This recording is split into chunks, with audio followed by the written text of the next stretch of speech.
প্রথম টিভি বিতর্কে একে অপরকে এক চুলও ছাড় দেননি কামালা হ্যারিস ও ডোনাল্ড ট্রাম্প। এই টিভি বিতর্ককে বলা হচ্ছে ফায়ারি ডিবেট বা অগ্নিছড়া বিতর্ক। বিতর্কে ট্রাম্পকে উদ্দেশ্য করে কমলা হ্যারিস বলেন, ট্রাম্প যেখানে পুতিনকে বন্ধু ভাবার চেষ্টা করছেন, সেখানে পুতিন সুযোগ পেলে দুপুরের খাবারে ট্রাম্পকে খেয়ে ফেলবেন। কমলা হ্যারিস বলেন, পুতিন কিয়েভে বসে থেকে বাকি ইউরোপের উপর নজর রাখতেন, আর এটি শুরু হতো পোল্যান্ডকে দিয়ে।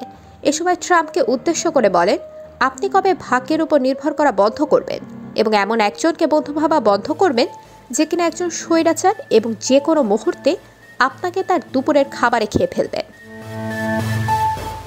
ট্রাম্প বিভিন্ন সময় দাবি করে আসছিলেন যে তিনি যদি যুক্তরাষ্ট্রের প্রেসিডেন্ট হতেন তবে রাশিয়া ইউক্রেনের যুদ্ধ শুরুই হতো না।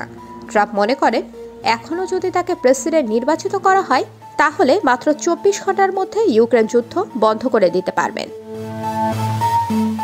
বিতর্কে কমলা হ্যারিস অভিযোগ করেন, ডোনাল্ড ট্রাম্প পুতিনের মতো একজন লৌহ মানবকে আঁকড়ে ধরে আছেন। তিনি ট্রাম্পের প্রতি আক্রমণ জানিয়ে বলেন, পুতিনের চাপের সামনে ট্রাম্প গলে যাবেন।